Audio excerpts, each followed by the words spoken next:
Okay, let's get started. Welcome everybody at my session. Today I am going to tell you how I improved performance of my services with Azure Durable Functions, and how I gain a little bit more resilient service. I am Krzysztof Jankowicz. I am a Java software engineer. I'm working at UBS for last 10 years. Initially, when I joined, I was doing something which we call quant programming. I was writing mathematical models which decided what to buy, when to buy, and in what quantities. Then the migration to cloud came along, and I focused more on a platform, on migration services to Azure, hence my experience with Azure cloud provider. Let's define the problem. So imagine you have a service which is running on a single process. Sooner or later, you might face performance issues. The easiest way is to scale vertically. You add some CPUs, you add some memory, but it has its limits. Moreover, this architecture is not very resilient. With single instance of your application, when it goes down, your users face the downtime, and that's not really good. So the solution for that is to really start scaling horizontally, to make your service working in a multi-instance mode.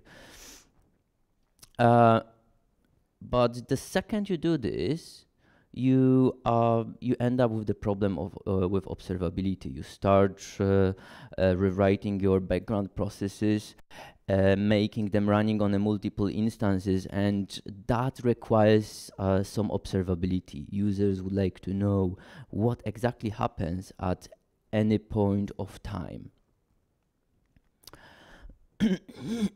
So let's start with the use case. So today I'm going to show you exactly what I described. I am going to show you some background processes, which is initially running on a single instance. Then I start to increase the performance, scaling that horizontally, adding observability. So in a project I work with, we have something called corporate actions. So corporate action is like the event which impacts stakeholders. If you own some shares of some company, you are a stakeholder of that company. And that company may decide to issue some money, dividends, to every stakeholder. So this is the data structure which describes simply, request and response, where I pass the basket name. Basket is like basically the basket of stocks. You may own multiple stocks, like stock of Facebook, Google, and whatever you have in your portfolio. Then you have a number of shares. Then you have this dividend number, which indicates the value of this operation, and we need to process that. And at the result, we have a response with the new number of shares. So this is like a request response, and this is the code which does that. So I'm going to show you a lot of code, so bear with me. I'm going to highlight what's important. So this is the code which does all of it in a single process execution. Let's take a look at the method which is called execute single. It accepts the request and it returns the response, and it does some very simple mathematical operation. In reality, it's much more complicated. I just simplified that for the purpose of this presentation. So basically, it's a simple request response operation. Then you have this method which accepts the list of corporate actions. And what we are doing here, for every element we passed in a list, we trigger this execute single operation. We gather the list of responses, and we trigger a callback method. In a callback method, we just print the result. So this is working in a single process, single threaded fashion. So what happens if you face the performance issues?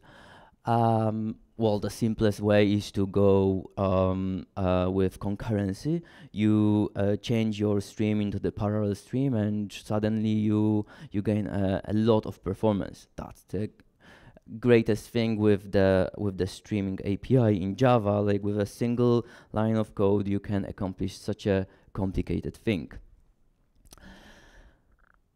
But still, we have a problem. So imagine the problem you are solving is getting bigger and bigger, and processing in a single process is not enough.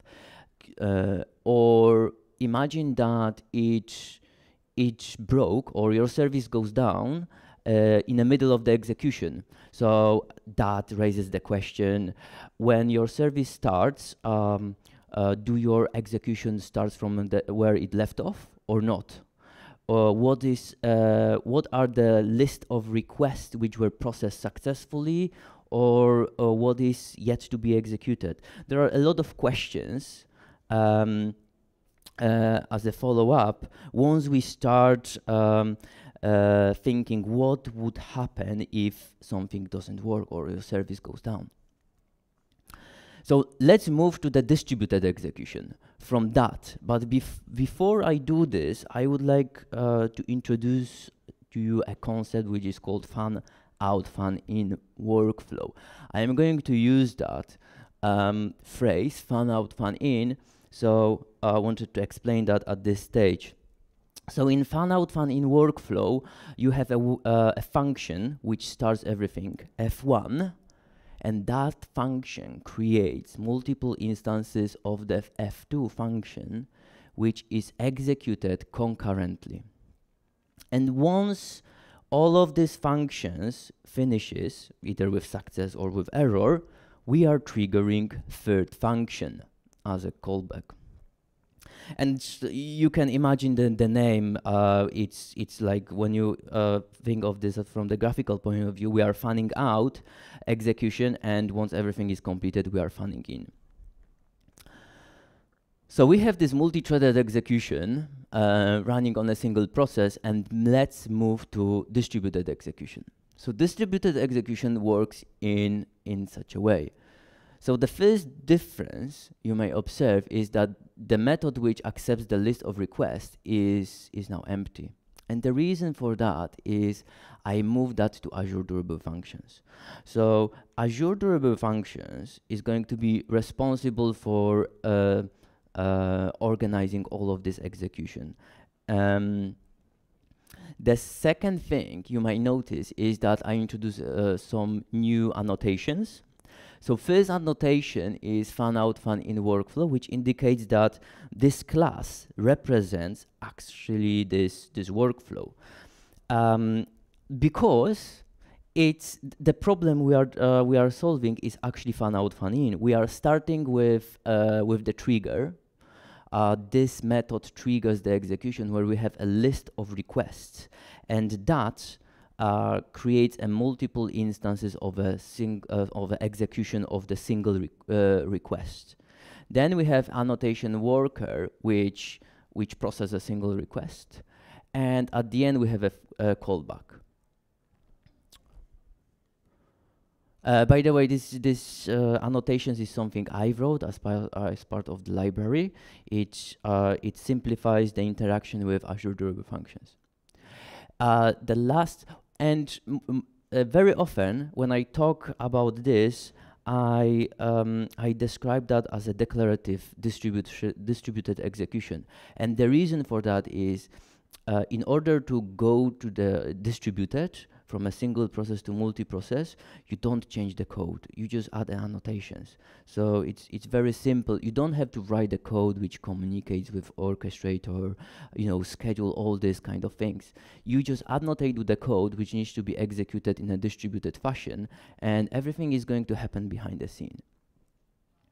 And the last thing I would like you to notice is that this method execute single and callback I construe this as a business code. In reality, it's much more complicated, but basically this is the business code, something which processes the corporate action and then triggers the callback method just to notify the business users that it's completed. It's really a business code, and important thing is that I haven't changed that. I changed a lot, here I added more annotations, I deleted the body of this method, but I haven't changed the code, the business code. So what actually happened? Before, with the single process execution, we were having one instance of our application. Everything was executed as part of that instance. And now we move to this. Imagine you have 3 instances of your application now. And one of the instance triggers the workflow, right? The operation. So it communicates with orchestrator. In this case is Azure Durable Functions. And Azure Durable Functions is going to schedule the execution of every request to all your instances of your applications, semi-distributing the load amongst them. And once it's completed, orchestrator is going to wait for that and trigger the callback method to any of the instance. So 2 things you can notice here. One thing is that actually we improved the performance, because from one instance of your application, we are starting executing our operation over all instances. So we distributed the work over every instance you have in your system. The second thing is that it actually improved the resilience. Like if any of the instance goes down, you have other instances which shares the load.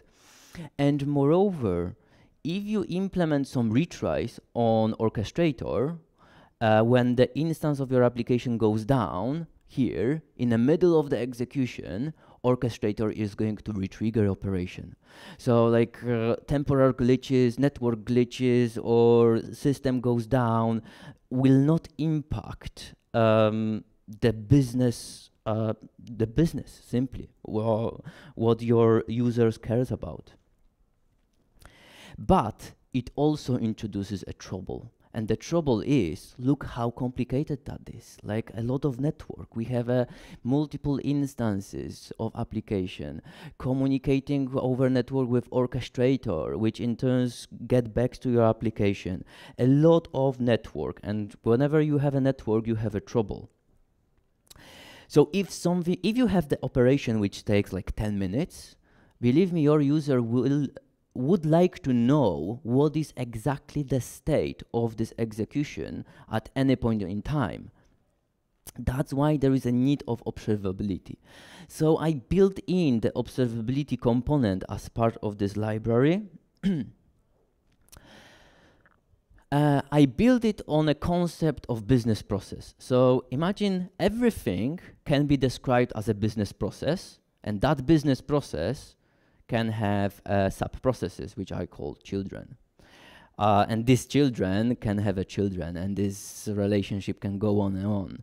With this simple parent-child relationship, you can describe any kind of business operation. So take a look here. Here is the snippet code where I trigger the execution of processing corporate actions, 2 corporate actions for basket A and basket B. And below here, I have a SQL query, which queries the business process table, which describes the status of this execution. So you can imagine that overall, this execution can be construed as a single business process. We care about status of completion of this processing, these 2 corporate actions. And this is how it looks like. Here in green, we have a parent, which describes overall activity. And then we have children processes. We have 2 workers for basket A and basket B, because here we have basket A and basket B. And we have a callback, the process corresponding to the callback. And also, we have statuses. here we have a status is completed, but if you catch that in the middle of the execution, the parent process may be, in a state in progress. Some of them may be, not yet started. Some of them be in, completed. And the point is that alongside with the distributing your work over all instances, you also have this observability component for free. Like, you don't have to do anything to have that. And also, this business processes is correlated with something I called process events. And the reason for that is business processes might be complicated, right? And whenever something goes wrong and 1 minute execution stretches to 10 minutes or 20 minutes, you would like to investigate what's going on, and you would like to know exactly at what point in time your execution is currently. That's why any business process has a list of events, so that we may take a look at the events and the timing and find out what's going on with your business process. So in this case, we have that business process started, workers were triggered, workers were completed, and the same with the callback. If something goes wrong, and for instance you have only these two events, that process started and the workers were triggered, you know that the job hasn't yet even started for any of the sub-process, right? So you know where is the problem. So it's important to be chatty about what's going on in your business process, because in case something goes wrong, you need that observability. And this is the database structure which describes this observability component. I called it process manager, and it richly has two tables. And these two tables can be used to describe any kind of business process generically. So we have a business process entity which has a relationship one-to-many to itself, mimicking the parent-child relationship. And you have one-to-many from business process to events, which describes that every business process may have a list of events. And this is the example where I introduce some bogus code, like if there is a basket A, I just throw exception. And this is the result of observability component. The overall business process, the parent business process failed. And it failed because processing of basket A failed. Other things were completed, but it shows you what is exactly the state. If you have like the business process aggregating hundreds of children, then such a observability component would be of value for a business. So let me now walk you through how I accomplish that. Before that, I will tell you a little bit about Azure Functions. So Azure Functions is really a serverless and codeless solution. Serverless because you don't have to have any compute to handle your requests or to handle your work. When you create Azure Functions, the Microsoft is going to handle maintenance of your resources or of your VMs compute for you. You don't have to maintain them, upgrade, observe them. They will handle that for you. The only one thing what you need to do is to specify how it's supposed to scale, and you are going to be charged for the usage. It's very handy because observing the infrastructure, creating infrastructure, and maintaining that is a quite work. So Microsoft takes over on all of these components. And codeless because Azure Functions comes with a set of handy triggers. So if you would like to execute your function over HTTP endpoint, you just specify the trigger on an endpoint. You don't have to care about starting your process, that there's supposed to be embedded server, configure that server with the number of threads, observe that server, and all of these things. No, you just define that the function needs to be triggered on an endpoint, and Microsoft will handle that for you. You don't have to do anything else. That's why it's codeless. You also can trigger your function on a scheduled job. And when database change, when some record changes in a database, Azure can trigger your function. And the same thing with the queue. On every message on the queue, the function can be called and you can do some processing. There are loads of triggers Azure Functions support. This is just an example. So really, Azure Durable Functions is extension of Azure Functions. So Azure Functions was stateless, like you had functions and you triggered these functions on some events, right? Azure Durable Functions introduces state. So right now we are talking that every function can write some state, and we can define the relationship between these functions. So here you have the function which creates multiple functions. These functions are going to be triggered only when that completes, and this is going to be triggered only when that completes. And this function will have access to the data which were written by these functions. So right now we are talking about persisting states and relationship between functions. So really what it is a workflow engine. And we can do a lot of more complicated stuff, like this is this fan out fan in workflow. You can also specify that you may wait for the human interaction, or if some specified time elapses, you just keep going, right? So you may specify some business processes where requires users intervention. So to understand how Azure Durable Functions work, we need to understand 4 notions: workflow as a code, orchestrator functions, entity functions, and event sourcing. These 4 notions describe how Azure Durable Functions work. Workflow as a code. So on the market, the workflows are divided into 2 kinds of categories. The workflows engines, where you specify your workflow by having this graphical component. When you drag and drop the components, you create the interaction between them. So basically you draw the flow diagram, and later on this diagram is going to be translated into some XML or JSON, which is understood by the workflow engine. The other part of the workflow engines are where you write the workflow, the processes, by writing the code. And Azure Durable Functions is a technology like this. You don't create your workflow by graphical component. You create your workflows by writing the code. Like in Java, C#, JavaScript, multiple languages are supported by Microsoft.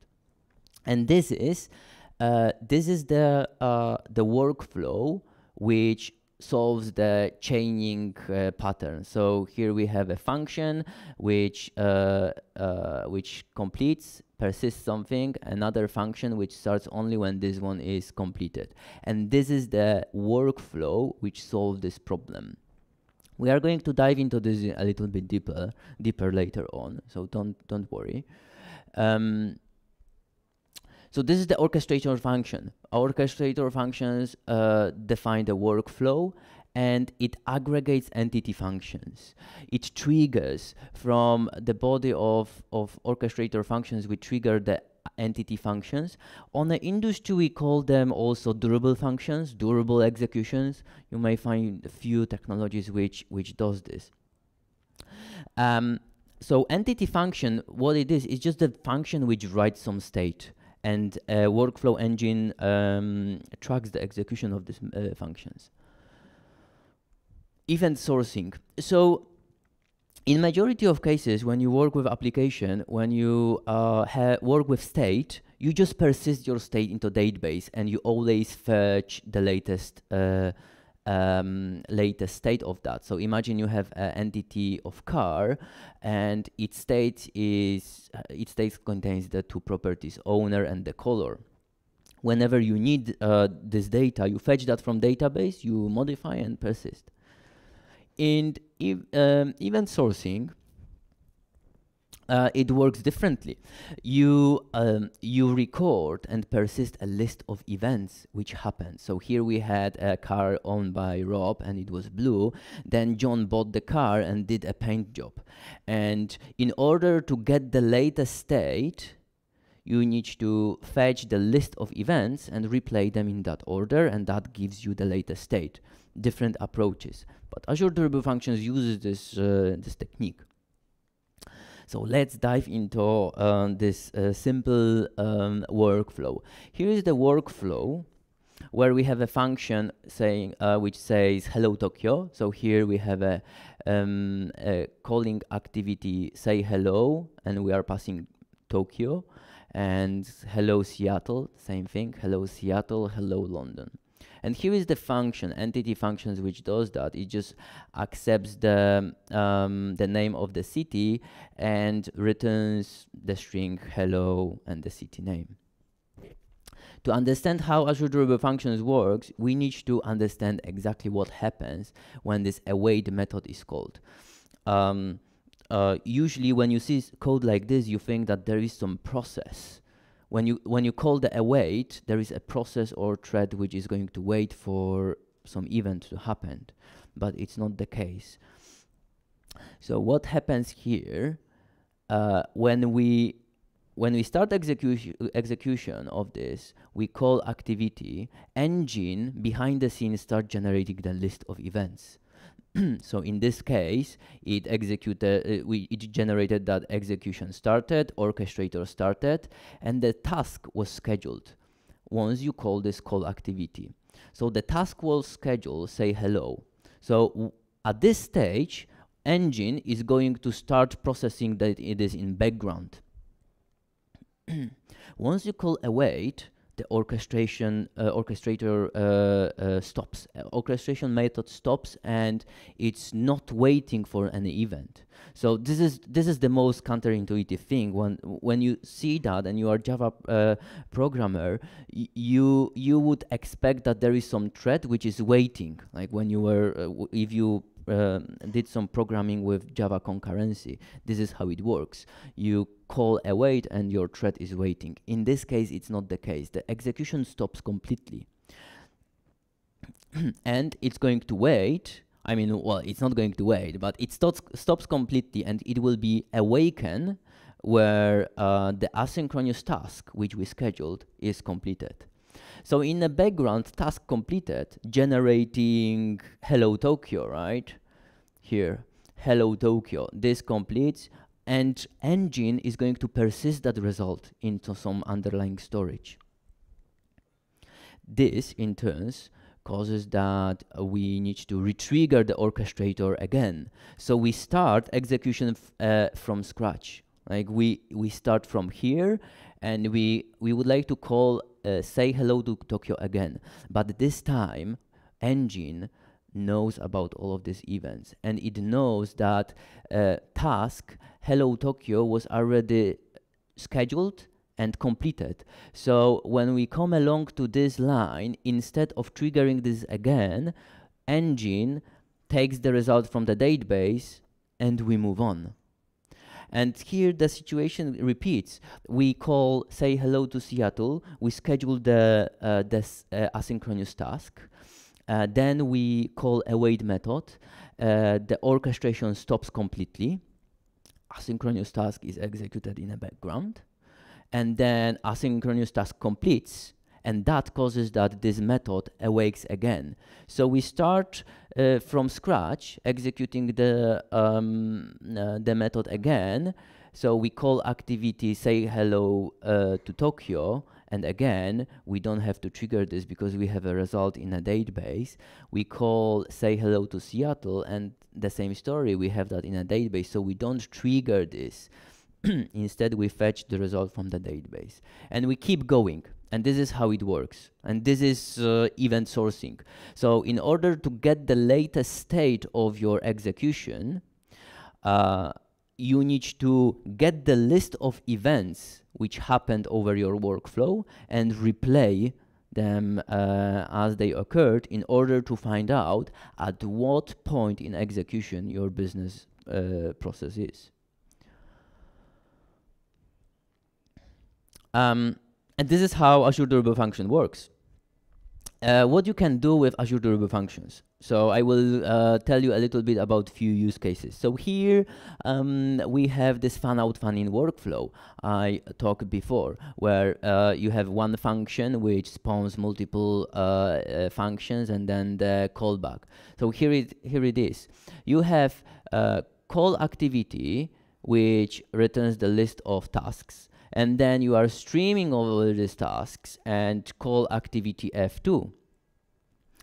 And then you ask workflow engine, wait until all of them are going to be completed. And this is how it works. You can also impose some delays. So imagine you have a workflow where you would like to repeat some operation every day. And here is how you can do this. You can ask your engine to wait 1 day, and you loop that over the number of days you would like to wait. Another thing is a timeout. This is actually very clever approach. So imagine you have a function get quote, and you would like to impose some timeout over this 30 seconds. So what you do, you create your activity get quote. In a background, it starts processing. Then you ask engine to create a time task, and then you are waiting for a completion of any of these activities. And once that's done, you just investigate who win. That's why you know whether get quote finished first or timeout expired. And you can also wait for some events from external system or user. So if you have the workflow which needs some human interaction or input from other system, this is how you do this. You wait until some event occurs in a system. Retries are very easy to accomplish. Here you have an example. If you have a flaky method, in order to repeat that, the only one thing you need to do is to specify the maximum number of attempts and the interval, and that's it. Engine is going to handle that for you. So getting back to our use case. So I showed you this fan out, fan in workflow annotation. So what this annotation does with the library, well, it interacts with the library I wrote, and the library communicates with orchestrator, which in turn, triggers all these orchestration functions. And this is what happens behind the scene. Like in our use case, we have a trigger method which starts the whole orchestration. We have a worker method which executes single request, and we have a callback. And if we look at this from the point of view of sequence diagram, here you have your application which is bundled together with library, and here we have a trigger. So we pass the list of arguments, we communicate with orchestrator, the library communicates with orchestrator, and orchestrator starts executing each request by calling application. And this is how it looks like. I also put here a storage account, and the reason for that is Before I send anything to orchestrator, I would like to serialize that. So imagine this list of requests. Imagine each request is like 100 megabyte worth of data.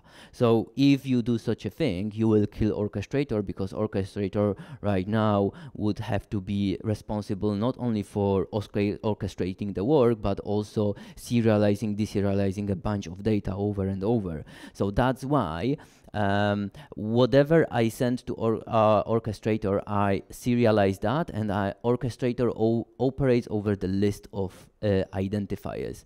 And whenever I communicate between application and orchestrator, this layer is responsible for getting the real data based on identifier.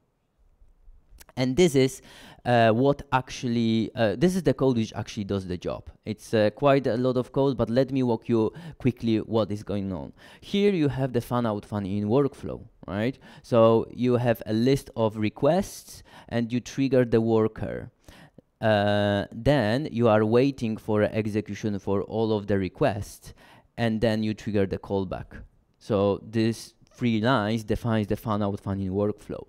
Then you have observability. So here you have the methods which starts the process, which generates some events. Basically, I am here chatty about what's going on at every point of time.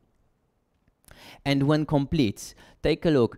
If we have at least one error as a result, then we are completing our process with error. Otherwise, we are completing the process with success. And this introduces these observability features. So what is the point for all of this? So imagine you have a landscape of microservices, right? Every microservice has a need for this resilience and performance features. But very often we don't implement that this way because, well, it's expensive to write your code, distribute amongst all instances, provide resiliency and observability. Usually, the business problem we are solving is too small to empower some third-party libraries to solve that problem.